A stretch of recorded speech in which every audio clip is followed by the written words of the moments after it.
Muito bem, vamos ver então o que o Senhor quer falar hoje conosco?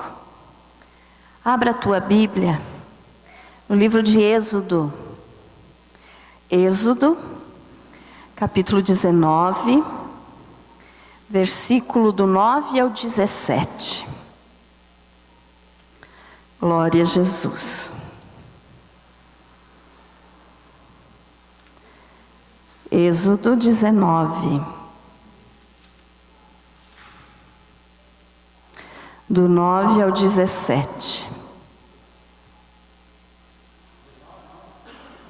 Êxodo 19, 9.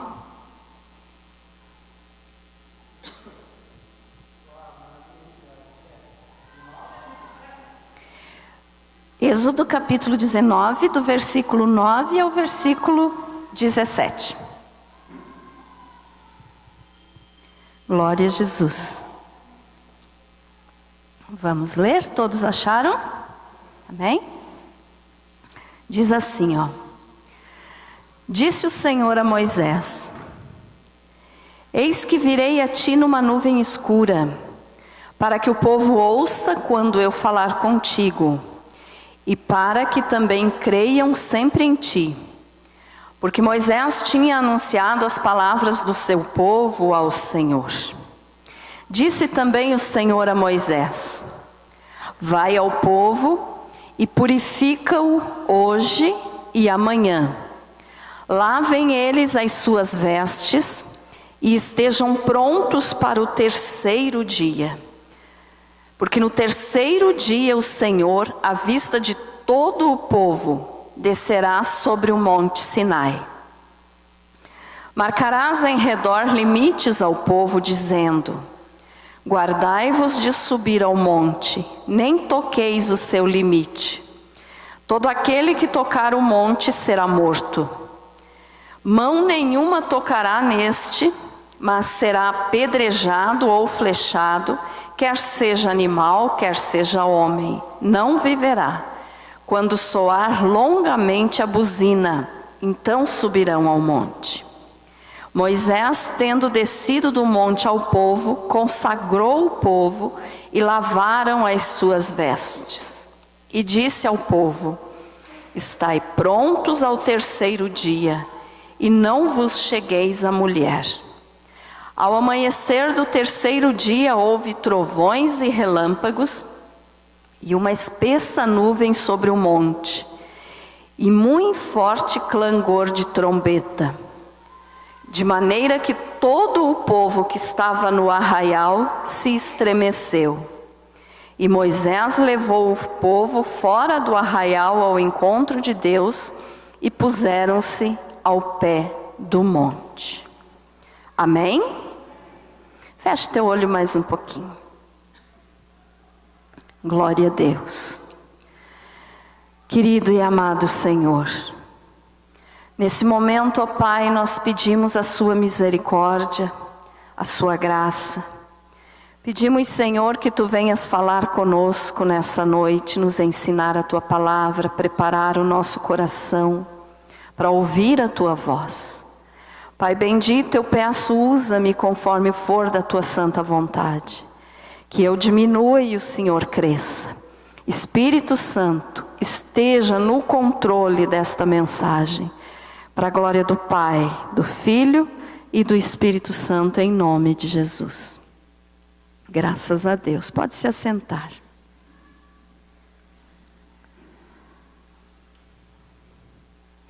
Muito bem.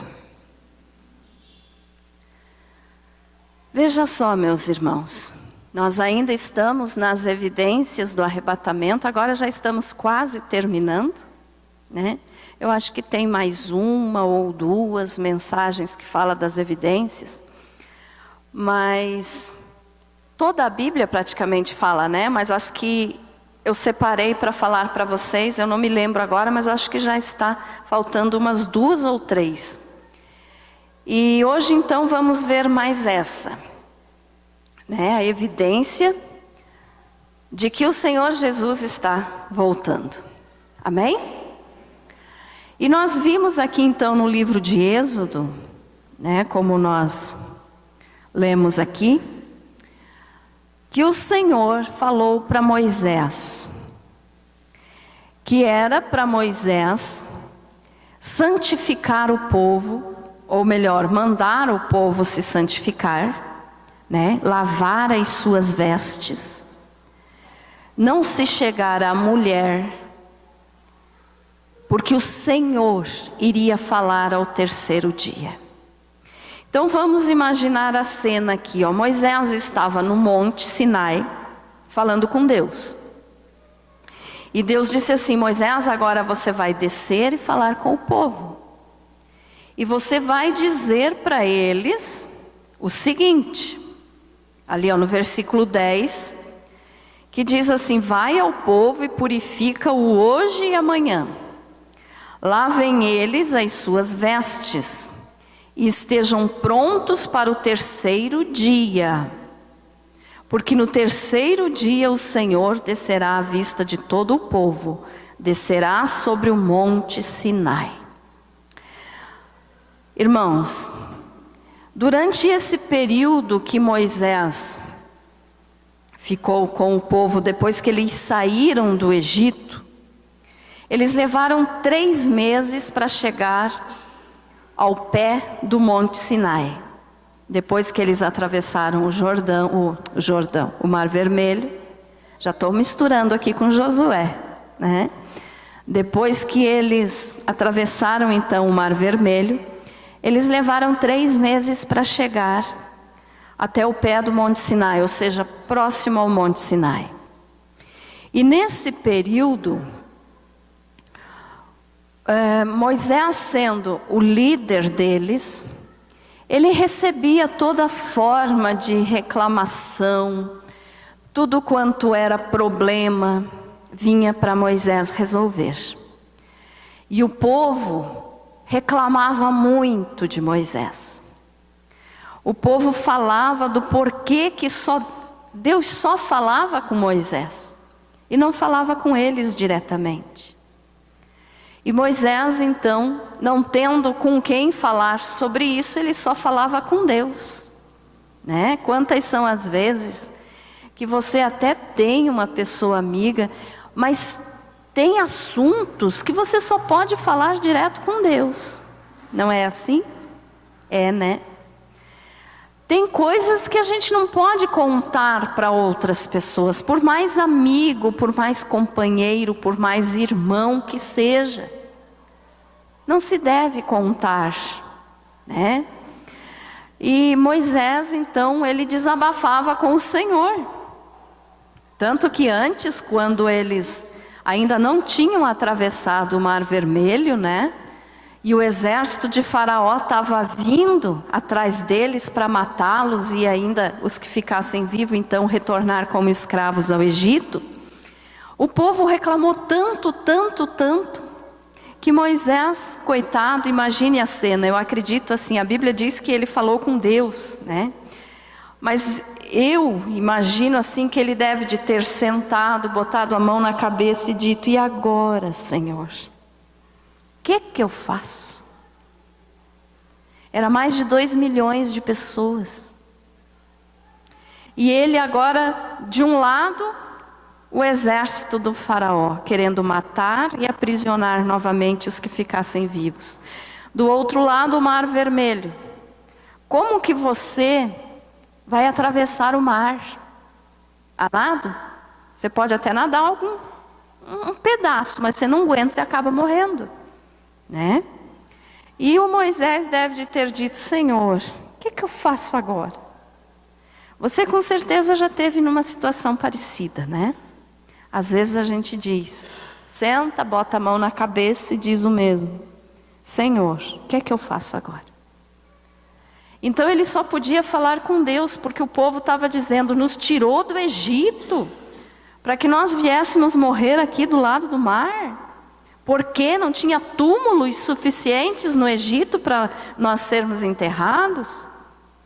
Então as pessoas murmuravam muito. E ele falava com Deus. E falando com Deus, então Deus sempre tinha e tem a resposta. Tinha a resposta para Moisés e tem a resposta para nós também. E nesse episódio então do mar, Deus só disse assim: mas Moisés, né? Deus é amoroso, Deus é carinhoso. Deus deve te ter dito assim: Moisés, meu querido filho, siga em frente, mande o povo marchar.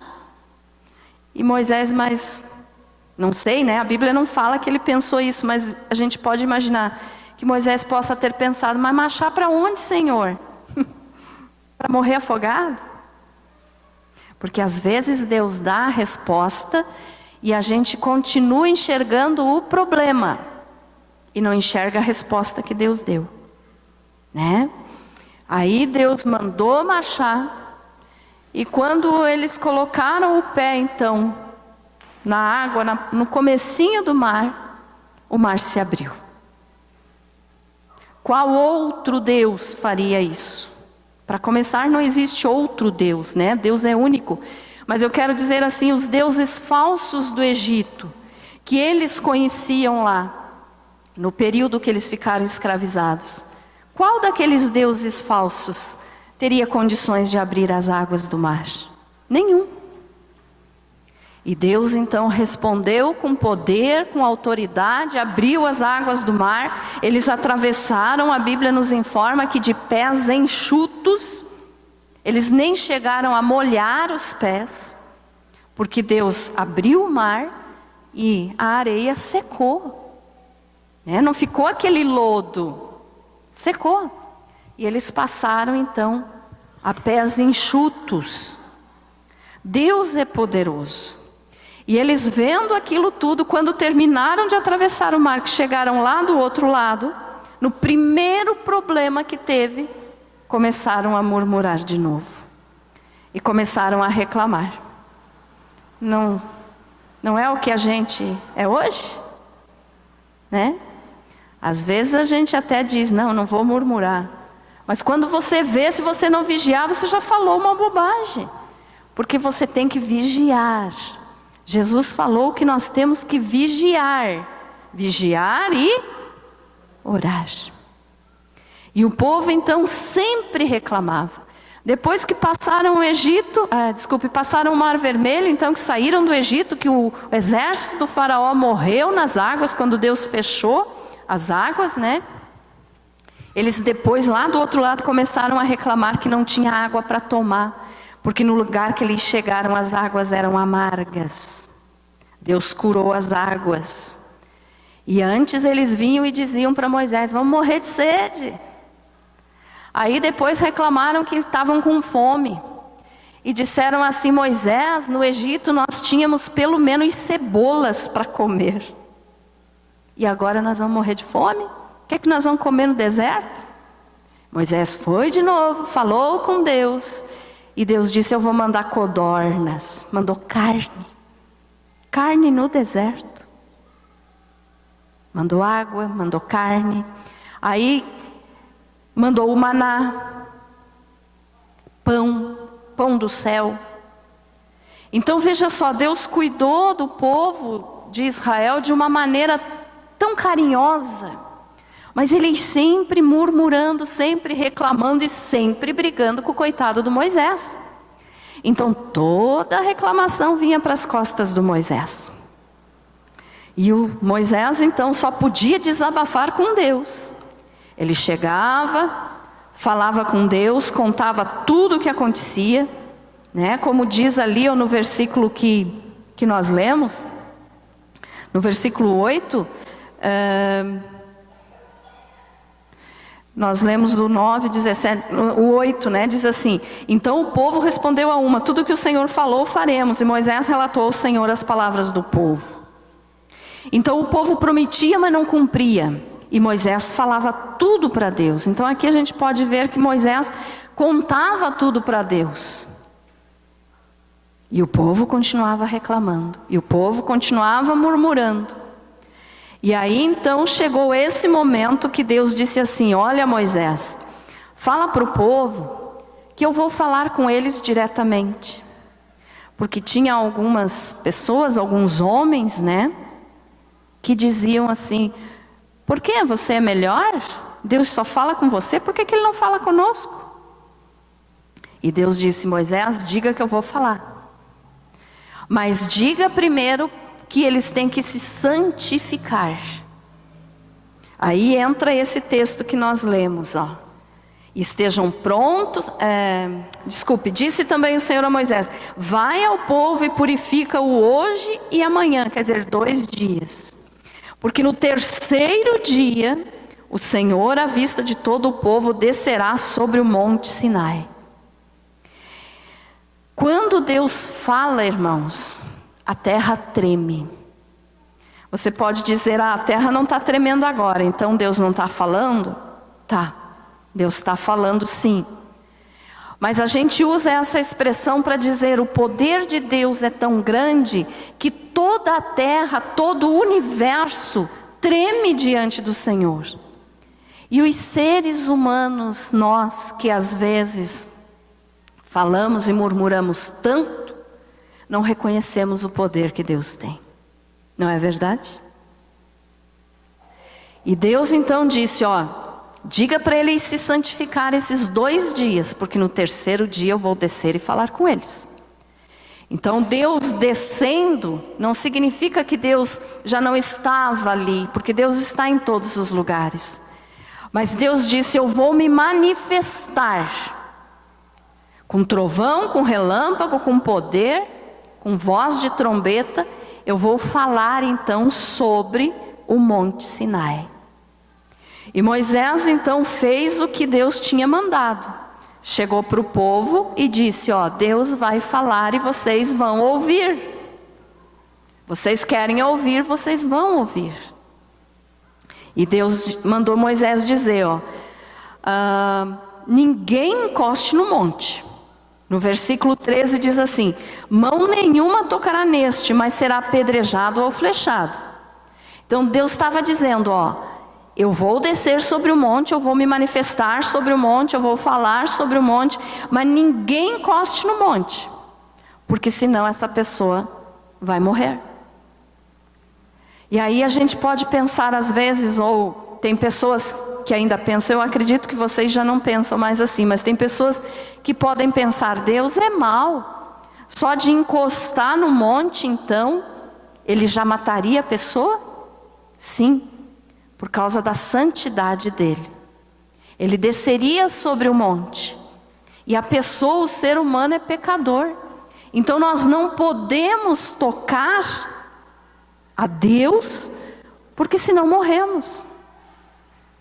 E Deus avisou: diga que ninguém toque no monte, porque senão vai morrer. É o mesmo exemplo que eu citei alguns cultos atrás aqui, a respeito do sol. Deus não é mau, Deus é santo. E a santidade dele então não permite que nós pecadores venhamos tocar nele, porque senão nós morremos. O exemplo do sol que eu citei: uma pessoa não consegue chegar próximo ao sol, porque morre, né? Morre assado, de calor. Por quê? Então o sol é mau? Não. É porque o poder de calor do sol é muito grande. A pessoa acaba morrendo. Então a mesma coisa, Deus não é mau, mas Ele é santo. E nós somos pecadores. Então por causa disso Deus disse: ninguém pode encostar no monte. E para chegar próximo ao monte, olha só, não iam encostar no monte, mas só para chegar perto do monte, no pé do monte, então a uma certa distância, eles tinham que se santificar. O que é se santificar? Nós podemos ver na Bíblia vários versículos que falam de santificação, mas eu escolhi aqui 3 versículos para nós lermos. Se você quiser abrir a tua Bíblia, João 17:17, Evangelho de João 17:17, que diz assim: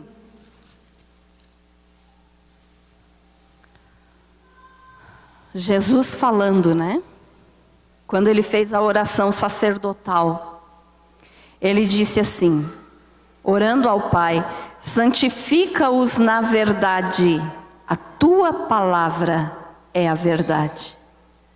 Então, por esse versículo aqui, nós já podemos observar um pouquinho do que é santificação. Como que nós devemos nos santificar. Jesus mesmo disse, santifica-os, ó Pai, na verdade. A tua palavra é a verdade. Então, como nós podemos nos santificar? Lendo a palavra do Senhor. Amém? Temos que ler a palavra do Senhor. A tua palavra é a verdade. Nós não podemos receber santificação se nós não conhecemos o que está escrito na palavra. Porque é a palavra que fala de Jesus, é a palavra, a Bíblia, as Escrituras, como você queira falar, chamar, é ela que fala e testifica de Jesus. Então, para nós nos santificarmos, na verdade, que é Jesus, nós temos que ler a palavra, que é a verdade. Porque Jesus é a palavra, né? E o verbo se fez carne e habitou entre nós. O verbo é a palavra. Quem que se fez carne e habitou entre nós? Jesus. Então Jesus é a palavra de Deus. Então, para nós nos santificarmos, nós temos que conhecer o que está escrito na Bíblia. Nós não podemos apenas ter a Bíblia lá na nossa casa para ficar pegando pó. Nós temos que ler. E não apenas ler, mas estudar, analisar, pesquisar, observar. A irmã Aline está lá no ITQ, né? E agora eu estou lá dando aula para a turma dela. E ontem nós ainda tivemos mais uma aula. E aí então eu estou dando aula de hermenêutica lá, que é a ciência da interpretação. E ela está vendo, né, irmã, que não é simplesmente ler. Você não pode só ler. Você tem que conhecer o que está por trás daquela palavra. E para você conhecer o que está por trás da palavra, você precisa ler muito a própria palavra e pesquisar. Pesquisar na cultura judaica, na geografia, na história. Então tudo isso é importante. Por isso que nós não podemos só ler. Aí você diz assim, pastora, mas eu não tenho os livros que você tem. Mas você tem o Espírito Santo, não tem? O Espírito Santo é o melhor e o maior professor que nós podemos e desejamos ter. Então o Espírito Santo vai te orientar na verdade, na palavra que é a verdade. Né? Então nós temos que esmiuçar, pesquisar, procurar, mas se você não tiver livros, se você não tiver condições de adquirir esses livros para você estudar melhor a Bíblia, a própria Bíblia é a sua intérprete, é uma das leis da hermenêutica que diz que a própria Bíblia se interpreta. Então, se você ler a Bíblia, irmãos, você vai conhecer a verdade, você vai conhecer Jesus.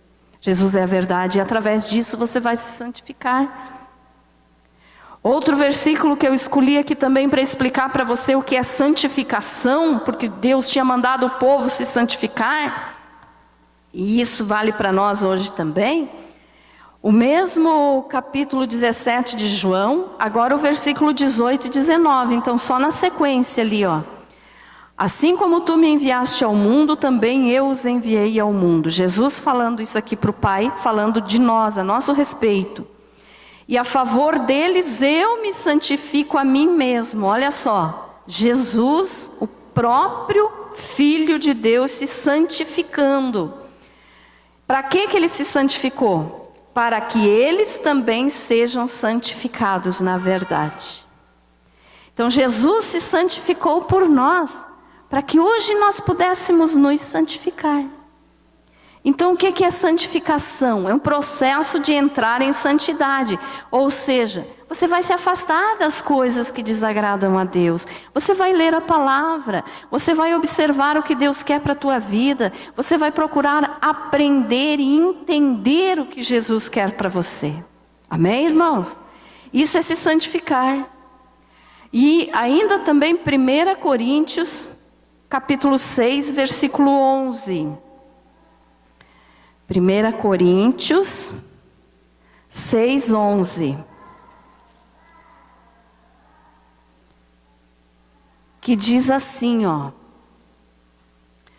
tais fostes alguns de vós, mas vós vos lavastes, mas fostes santificados, mas fostes justificados em o nome do Senhor Jesus Cristo e no Espírito do nosso Deus.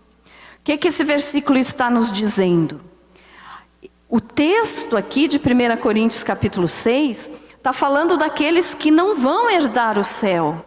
Está falando daqueles, ó, no versículo 9 diz: ou não sabeis que os injustos não herdarão o reino de Deus? Não vos enganeis. Nem impuros, nem idólatras, nem adúlteros, nem efeminados, nem sodomitas, nem ladrões, nem avarentos, nem bêbados, nem maldizentes, nem roubadores herdarão o reino de Deus. Aí Paulo diz assim: tais fostes alguns de vós. Ele estava dizendo, vocês foram assim. Alguma coisa desses pecados aqui, vocês cometeram, era o que Paulo estava falando. Mas agora, vocês foram santificados e justificados em nome do Senhor Jesus Cristo. Então, pecados, todos nós temos. Aquele que não foi ladrão antes de se converter pode ter sido mentiroso.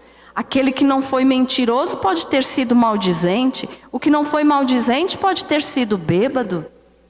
Então a palavra do Senhor nos diz isso, que nós temos que buscar a santificação. Então buscar a santificação é se afastar de tudo o que desagrada a Deus. E nós temos que fazer isso, amém, irmãos? Evitar tudo aquilo que o mundo nos oferece.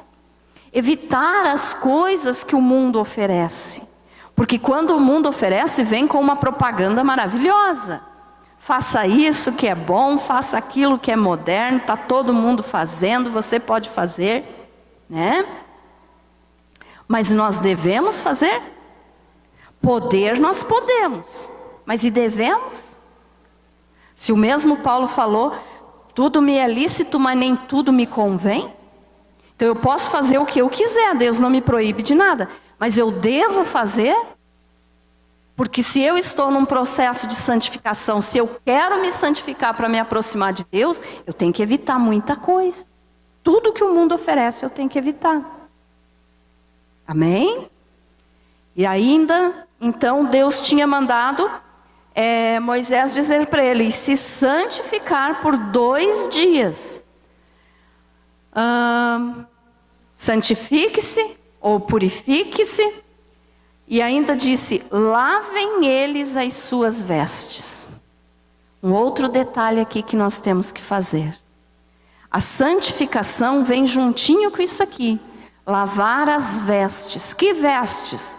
Pastora, você está dizendo que eu estou com a roupa suja? Não é essa roupa que nós vestimos, irmãos. Essa roupa aqui você pode até andar sujo. Deus não se importa com isso. É claro que Ele não quer, né? Não é bom. Temos que ter higiene. Mas para a salvação, se a tua roupa está suja, não importa. Mas Deus está falando aqui, é das vestes espirituais. Como está a tua alma? A tua alma é a roupa do teu corpo. Desculpe, eu troquei. O teu corpo é a roupa da tua alma. Mas vai expressar no teu corpo aquilo que você tem na alma. Se você está com as tuas vestes da alma suja, você demonstra através das tuas palavras, você demonstra através das tuas atitudes, porque vai demonstrar através desse corpo que é a roupa da alma. Amém, irmãos? Nós somos espírito, alma e corpo. O corpo é a roupa da alma. E a nossa alma é o que nós somos realmente. Então aquilo que você tem na alma manifesta no corpo. Se você tem uma alma suja, a tua alma está suja, você fala palavrão, você mente, você faz coisas que desagradam a Deus, através do que isso vai se manifestar? Vai se mostrar através do teu corpo, através das tuas atitudes. Então nós temos que lavar as nossas roupas espirituais. Como que se lava as roupas espirituais? Não é com água e nem com sabão, mas é com o sangue do Senhor Jesus. Amém? Então, quando nós aceitamos o Senhor Jesus como nosso Senhor, dono da nossa vida e Salvador da nossa alma, Ele nos lava com o seu sangue. Tira toda a mancha que o pecado produz, tira toda a imperfeição, tira toda a sujeira da alma. Tudo aquilo que nós fizemos de errado, o sangue de Jesus nos lava. Mas para isso nós temos que entender que nós precisamos buscar lavar as roupas espirituais, buscando a santidade. Você tem lavado as tuas roupas, meu irmão? Quando você se olha no espelho, você não enxerga a tua roupa espiritual. Você enxerga essa roupa que a gente usa no dia a dia. Mas a tua roupa espiritual, quem enxerga é Deus. E você sente no teu coração como está a tua alma. Você sabe se você tem sido lavado pelo sangue de Jesus ou se você está se sujando com o pecado. Tudo que você faz de errado suja essa roupa, cria manchas. E ninguém pode se apresentar diante de Deus com roupa suja. Tem aquela parábola que Jesus contou da ceia, que o rei resolveu fazer uma grande janta, uma grande festa e mandou chamar as pessoas.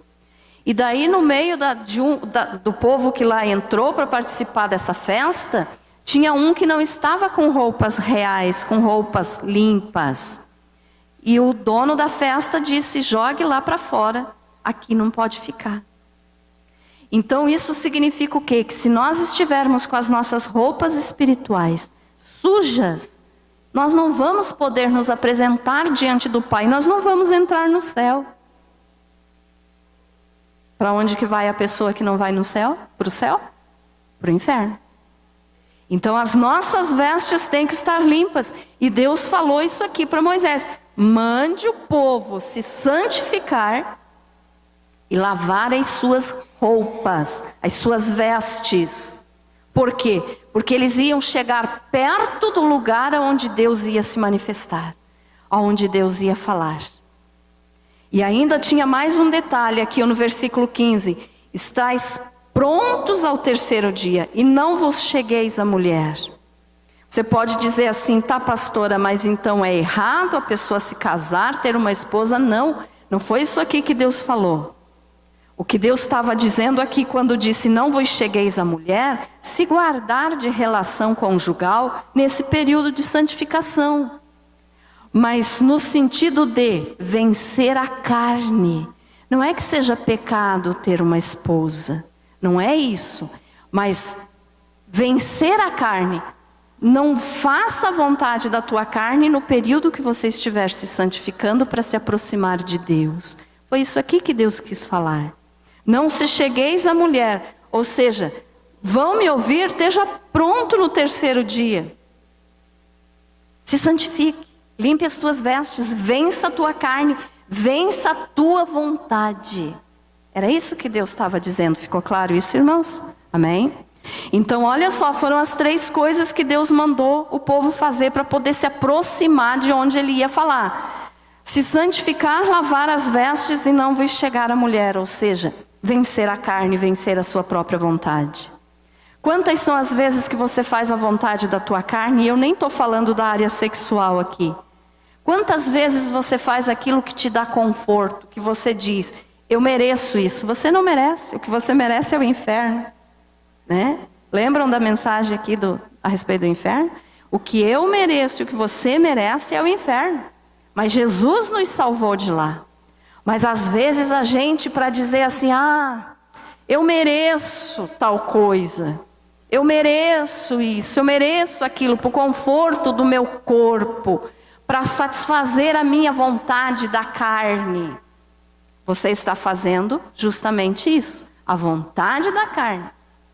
Então não é que seja errado você ter conforto, nada disso. Eu estou dizendo quando você escolhe entre se santificar a Deus, entre se aproximar de Deus ou fazer a tua própria vontade. Quando você escolhe a tua própria vontade, você está errado, você está pecando. Porque a vontade que deve ser prioridade na nossa vida é fazer a vontade de Deus. Amém? Então Deus não é contra você descansar, bem pelo contrário. Ele disse que Ele abençoa o nosso descanso. Deus não é contra você ter as coisas que te tragam conforto. Mas nunca deixe isso substituir Deus no teu coração. Amém, irmãos? Ficou claro isso? Então não faça a tua vontade para o teu bem próprio, mas faça aquilo que vai agradar a Deus. Então foram essas coisas que Deus pediu aqui para o povo fazer. E aí diz assim, no 16: ao amanhecer do terceiro dia, houve trovões e relâmpagos, e uma espessa nuvem sobre o monte, e muito forte clangor de trombeta, de maneira que todo o povo que estava no arraial se estremeceu. No início do terceiro dia, ao amanhecer, ao clarear o terceiro dia, depois que Deus tinha dado essa ordem, então o que é que aconteceu? Trovões, relâmpagos e uma espessa nuvem sobre o monte, ou seja, Deus estava se manifestando. Deus estava se manifestando com muito poder, com muita força, com muita glória. E diz ali, no finalzinho, de maneira que todo o povo que estava no arraial, o que aconteceu? Se estremeceu. O que é isso? Ficou com medo. Né? Eles falavam, por que Deus só fala com Moisés? Tem que falar conosco também. Quando Deus falou, eles disseram, deu. Chega, não queremos mais. Que Deus continue falando só com você, Moisés. Quer ver aqui no versículo 19, do capítulo 20, diz assim, mesmo Êxodo 20, 19. Disseram a Moisés, fala-nos tu e te ouviremos, porém não fale Deus conosco, para que não morramos. Então eles reclamavam, mas quando Deus falou, eles disseram, não, fale só com Moisés mesmo, ele vai transmitir para nós o que o Senhor quiser falar. Por quê? Porque o poder de Deus é grande. Nós hoje podemos ouvir a voz do Senhor, através da sua palavra. E tem gente que ainda não dá valor para isso, irmãos. A Bíblia nos fala que vai chegar o dia em que as pessoas vão desejar um dos dias do Filho do homem, ou seja, de Jesus. O que significa isso? Vai chegar o dia no período da tribulação que as pessoas que ficarem aqui vão dizer, ai que vontade de ir na igreja, mas agora já não tem mais igreja. Que vontade de ouvir uma palavra, mas não tem mais ninguém para pregar. Que vontade de se reunir com os irmãos, mas já não tem mais lugar.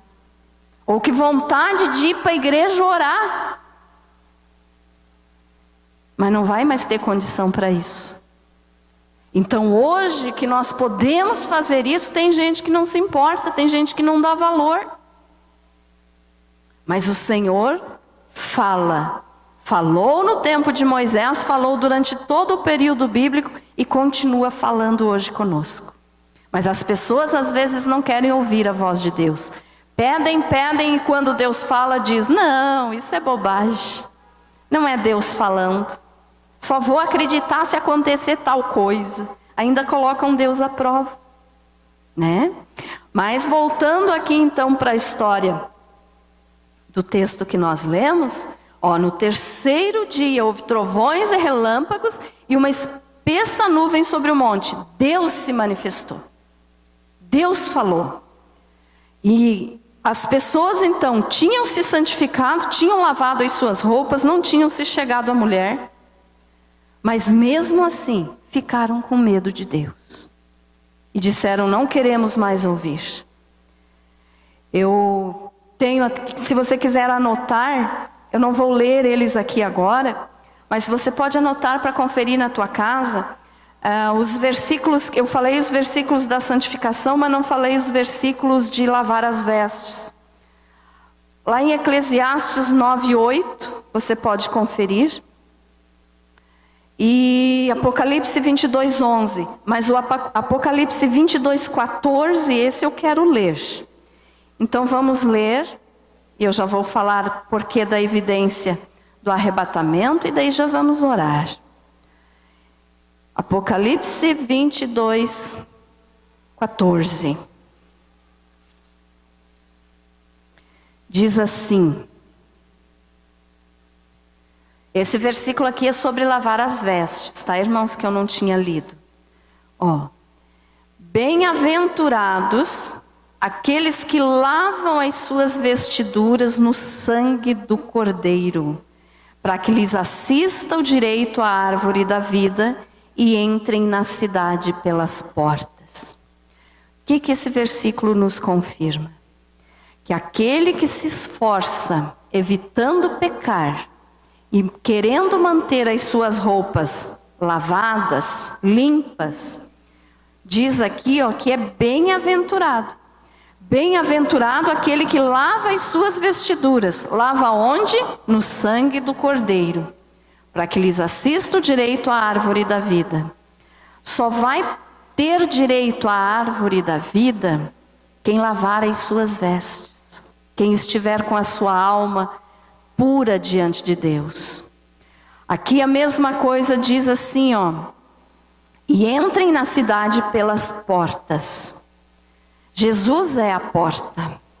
Nós temos que entrar no céu só por Jesus. Não existe outro que conduza uma pessoa até o céu. Mas só vai poder entrar na cidade, ó, pelas portas, aquele que tem as suas roupas lavadas no sangue de Jesus, no sangue do Cordeiro. Amém, irmãos? E depois você pode conferir então esses outros 2 versículos que eu te dei. Lá em Eclesiastes fala: sejam alvas as tuas vestes e nunca falte óleo na tua cabeça. Mas confirme lá então na tua casa. E o óleo então é o Espírito Santo. Amém, irmãos? Então veja só, eu te contei tudo isso para agora te dizer a importância da evidência do arrebatamento. Deus mandou o povo de Israel se purificar, se santificar, lavar as suas vestes. Nós hoje temos que fazer isso, porque senão não seremos salvos. Por quê? Porque nós estamos vivendo os 2 dias de santificação. Ó, o que Deus tinha dito aqui? Que 2 dias eles tinham de se santificar, para no 3º dia estar diante dele, do Senhor.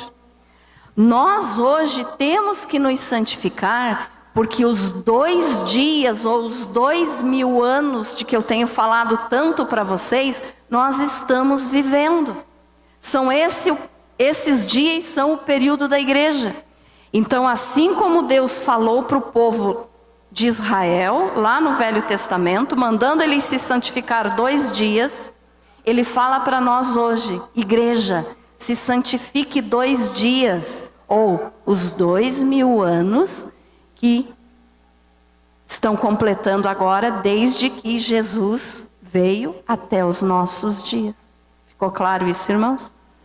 Então nós, como igreja do Senhor, eu não estou repetindo tudo aquilo de novo dos anos, porque você já sabe bem, né? Já entendeu que 2 Pedro 3,8 diz que 1000 anos para Deus é como um dia como 1000 anos.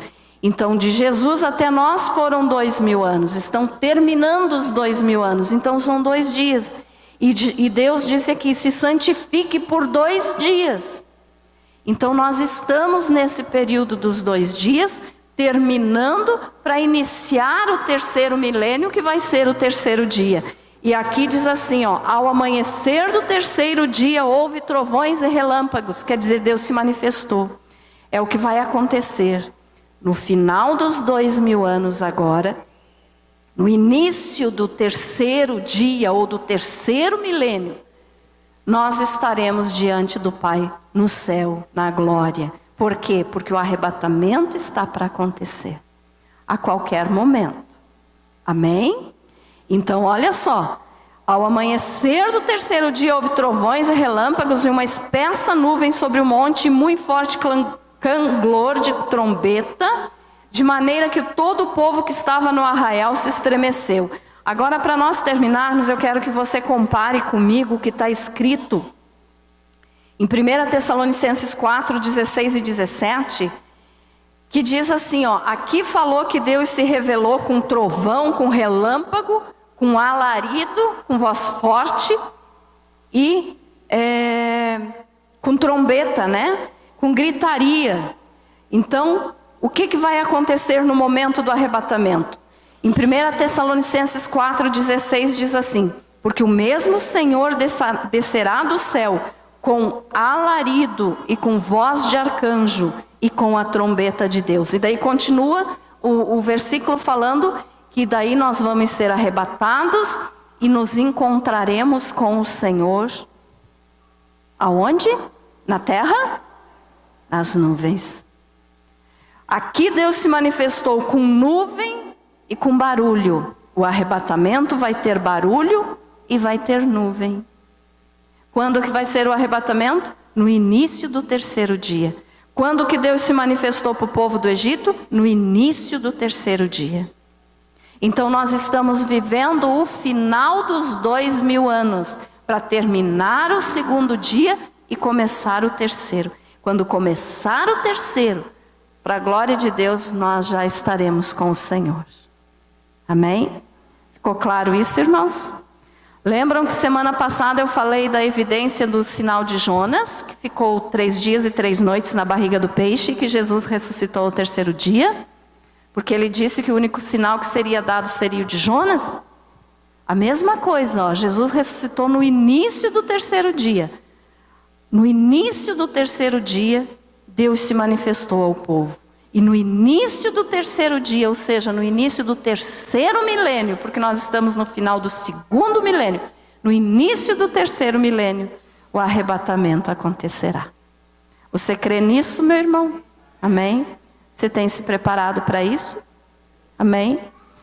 Eu acredito assim que com todas essas mensagens que eu trouxe aqui para você das evidências do arrebatamento, não tem mais dúvida, né?